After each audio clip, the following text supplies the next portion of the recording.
Guys, welcome to the studio, man. Me and my DJs, we have a history with this song. One afternoon, I was listening to them. Mama, yes. DJ Sticker, what is that? What is this, Mama, this afternoon? And he told me, there's one song doing very, very well, coming from you guys. Okay, you're welcome, and I hope everything is okay. We're great. The story of hip hop in Ghana. I'm not sure we can tell it without bringing you guys in it. So this morning we are so blessed, and that I have also one serious hip hop fan is also happy to see you guys here. I'm talking about Kojo and Lil Shaker. Okay, let's talk about the story now. The business of hip hop in Ghana. How is it like? Maybe Kojo, you start talking about this. It's great. For one thing, we had to learn to localize it. You understand? We had to learn to tune it to the taste of our target market, and that took us a while. But once we figured that out, we hit the ground running. How do we localize it? I'm sure this is the theme for our discussion. How do we localize hip hop in Ghana? But I believe it's mostly a language thing down here. If we the first thing to fix is the language. You know, we are communicators as musicians, so if you're communicating something, you have to make sure that the people on the other end too are well equipped to receive what you're giving them. So once we sort out and give it to them in a language they understand, then we sort out the instrumentation as well and give it to them in something that they can understand. We are Africans, we love the drums, we love the kicks. So the kicks, you understand, we love the bass. So you give it to them in that manner too. You fix those two things, and then but then there will be this argument that the real hip hop craze guys, they love it in that language. But to add to what he said, we need to make it our own, even though we know where the roots is from. You know, because this hip hop thing in Ghana started a very long time ago, and it took a while for Ghanaians to accept hip hop from Ghana. And I think one of the reasons why Ghanaians are beginning to accept it is because we are localizing it. Like you said, we are adding what is from us to what we are trying to put out there. Exactly. And when you do that, the real fans, do they love it that way? They have to learn to love it, because it's the same. It's music, Charlie. And it's the same lyricism. It's not like I believe if Jay-Z could speak Chi, he would rap in Chi. You understand? And it will be dope. So I don't believe just because it's not English anymore, they will feel some way about it. Okay. As long as now, in bringing it in Chi or in localizing it, are we going to change the theme? Because we know when it comes to hip hop, it's more about gangsterism and all that. So now that you guys want to localize it, are you going to change the theme of hip hop? Are you even going to change your swag in terms of appearance and dressing? All of that has to be have to be tuned. You understand? It's gangsterism for them because that's what they know. Me, I never see gangster before. You understand? And our type of gangsterism here too is different. So we can express it in our own way. What is our type? Who is the Ghanaian gangster? This one is for us. Lil Shaker, Kojo wants you to answer this one. Who is the Ghanaian gangster? No, not as in a personality. What makes someone a Ghanaian gangster? Since Kojo said that their type of gangsterism is different from what we are doing here in Ghana. Some people feel the way they hustle to get where they are is their way of being gangsters, their way of being hard. You get where I'm coming from. So I see. Now you guys are in the game. Who are the pioneers, the grandpapas of hip hop music in Ghana? Question we. Because no, obviously at the moment, if you are talking about the Crusaders, we cannot ignore you guys, your names. But then some people started it. I'm sure now if you ask any guy, the boys doing hip hop music, they'll mention Kojo, Lil Shaker, Kwesiata, and the rest of the people. But then who were the soldiers? Those who fought for independence for Ghanaian hip hop. I believe there are a lot of names in the 90s that we don't even remember. Like me, I remember Talking Drums, Kekuti, Yeah. and Abeku. NFL. NFL. Even Reggie in the early days, the sound was very hip hop. Yeah. And then Skillions, Yeah. J So, J Town, EL. and that whole, you understand, that whole gang. Even the era when Lynx first came out, that Sem sound. Yeah. You understand? Yeah. Definitely. So all those people are pioneers to us. Yeah, as far as hip hop in Ghana is concerned. See, is it true that in Ghana we consider hip hop as dadaba kind of music, where even before you can become recognized as a hip hop artist, you need to be having the dadaba background of a sort? But we are not that. Are you that? Nah, but I believe that was the Exception. vibe back then, because back then we didn't have the internet, we didn't have a lot of things. Yeah. So for you to even be exposed to hip hop, you have to have some people with links. You understand? So back then it felt like that, but now it doesn't feel like that anymore because YouTube. Now any hustler at all can do Xylophone TV. You watch everywhere and there is hip hop somewhere. Okay, now the Kojo Q brand and the Lil Shaker brand, you guys are always together, and I'm even hearing that now it is a group. That is why you guys are here. We are here to officialize and formalize this. Whether Kojo Q and Lil Shaker are now a group now. Okay. But then, how did you guys meet? Maybe I'll start with you, Kojo. The first time I met him, this was way like 2012 or something. He sent me a beat that he wanted me and my other rap friend to do a project together, all produced by him. So we recorded, and I had to take the songs to him, and I met him at his house. And mind you, this time Shaker was Shaker, you understand? So me, as he sent me the beat, and that time they go through some things, but he sent me the beat, and I think I blew. my everything come, so I had to go meet I catch your mind house. I see, I was say me the name of with the hustle. That is the gangsterism. Yeah, that's the gangsterism. Yeah.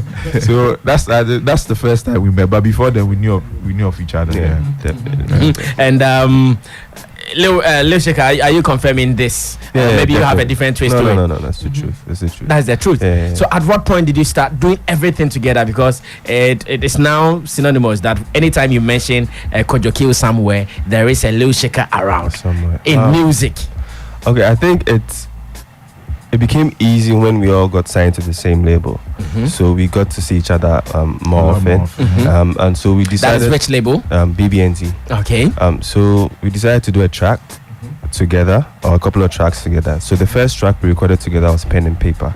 And when we recorded that song, we played it for the in-house people, and a couple of friends were like, yo, Charlie, the chemistry between you guys are crazy. Do like 2 or 3 more songs. And that was it. One thing led to the other. So are you guys still on the label, the BBNZ label? Yeah, we still are. How many years more do you have to be on it? Sorry, this question has No, nothing. I just want to know how many more years you have to be on the BBNZ no, label. we go talk about that.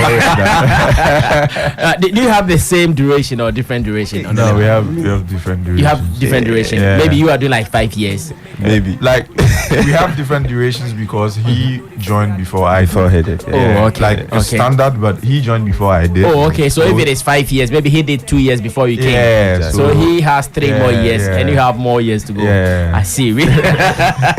Okay, so let's confirm this. Is it true that you guys are now coming together as a group? We are not. We're still not calling it a group. Okay. How are you calling it? It's a collaborative. Get us the definition so that when we're talking about it. It's a collaborative like effort between 2 separate artists. Yeah. So can I still call say Lil Shaker alone for a show without you? For now, I don't think so.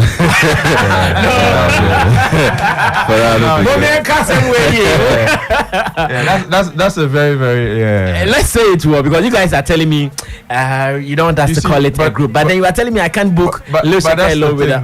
Even if you book him alone, I'll probably show up in. Or vice versa. Yeah. But then the financial demand is going to be Lil Shaker alone. Yeah, but the price is the same. So which one will you take? 2 for 1? I'll go for the 2. So let us see how it is going to work. Are you telling us that you're not going to do separate joints anymore?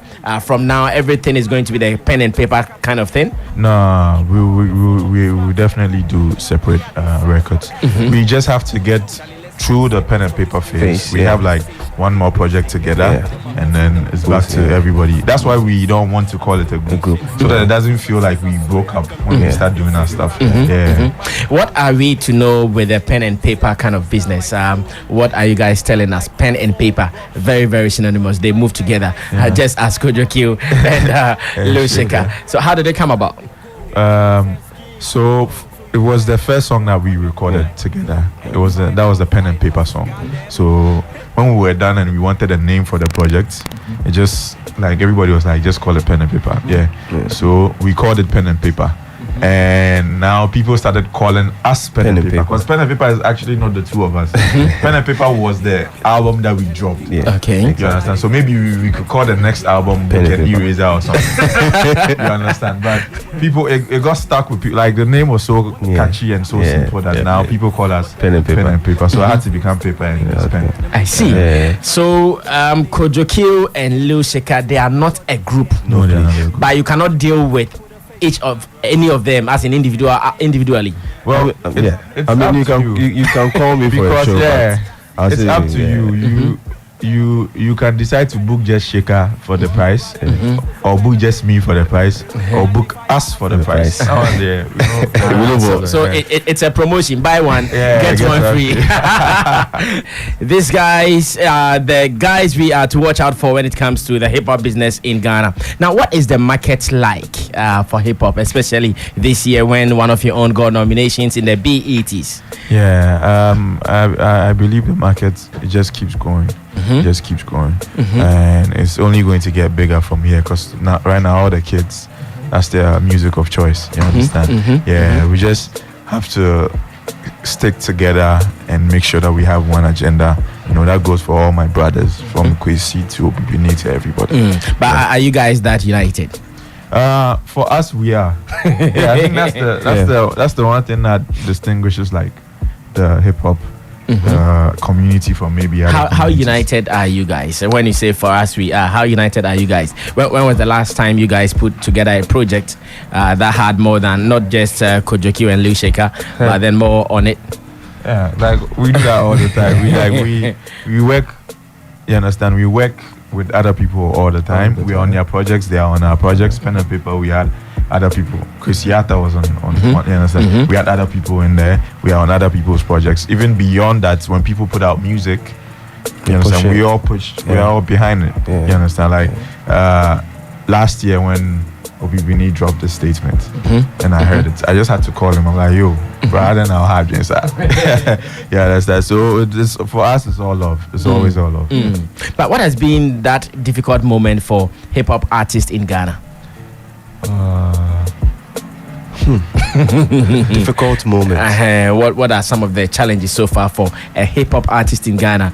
So far, if you ask about the taste of the people, they are likely to tilt towards dancehall. Some doing maybe high life, but then you guys are also pushing from within. I mean, there's a perception out there that the hip hop doesn't bring in money, you know, and if that perception is still out there like that, some promoters or organizers might not want to book hip hop artists for a show, because the perception out there is Charlie hip hop need them no money. They say, why would I book this hip hop guy to come on the show to come and perform if people really don't want to patronize what we are doing because they feel what we are doing is not from here. Do you get where I'm coming from? And like Kojo said, it's better than before because of people like us, of people like EL, of people like Sak, because you know Sak is from a hip hop background and he still does the commercial music as well in terms of the Azontone, even we say if we do mama, you back where they come from. You have to keep the balance. Exactly. So the challenge has been getting booking for gigs. I mean, for me, I'm talking about the perception, and that can bring a challenge as well. Do you get it? Because but has it improved? Yeah, like I said, because I know any show that there are some hip hop artists on, then you know the target market is more or less like the young kids, tertiary people, especially when they are doing their that big show by Echo House, Tidal Rave, and all those shows. That is where you know that the hip hop guys will come. But then that commercial show, hardly will you hear guys doing hip hop on it. Yeah.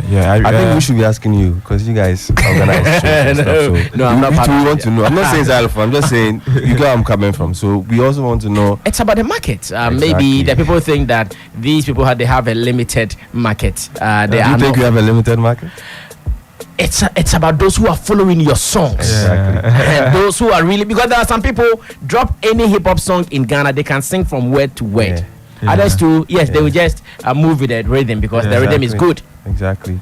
And the funny thing too is we dropped Pen and Paper album in the midst of an Afrobeat trend. You get it, but we still got what we wanted. Okay. The attention and the crowd, So Charlie, it's all about your focus. If you want to do this, just stick to it, regardless of what is going on around you. You know, if you're focused and determined, Charlie, it will be. This decision of coming together, was this your idea, or the record label decided that you guys should do this? I believe it was more of what our friends, like our mutual friends, said than even what the label said. Yeah, because we played the one song for our friends, and everybody was like, "Yeah, Charlie, you guys sound good together. Charlie, you should do more songs." Yeah, so we did a few, like we added a few more songs, and we took it to the label, and they were like, "This is perfect." Oh, okay. So you proposed it to the label first. Yeah. I see. Q, let me have your final message to the fans before we say goodbye to them. Yeah, we love them, and we love the support that they give us. Without them, we would just be some madmen talking chow. So we thank them for the support. They should keep on supporting us. We'll do as much as we can to also give back to them, so that everything just goes on like that. All right, Shaker. I think he said everything. What I can add is we have a new song out called Things We Do for Love. Okay. It features Kiddy and Sako there, so that's the new Things song. We Do for Love. Yeah. Wow, I like it. Is it out already? Yeah. Okay. Yeah, DJ Sika, you need to get that one as early as possible. Guys, thank you so much. Oh.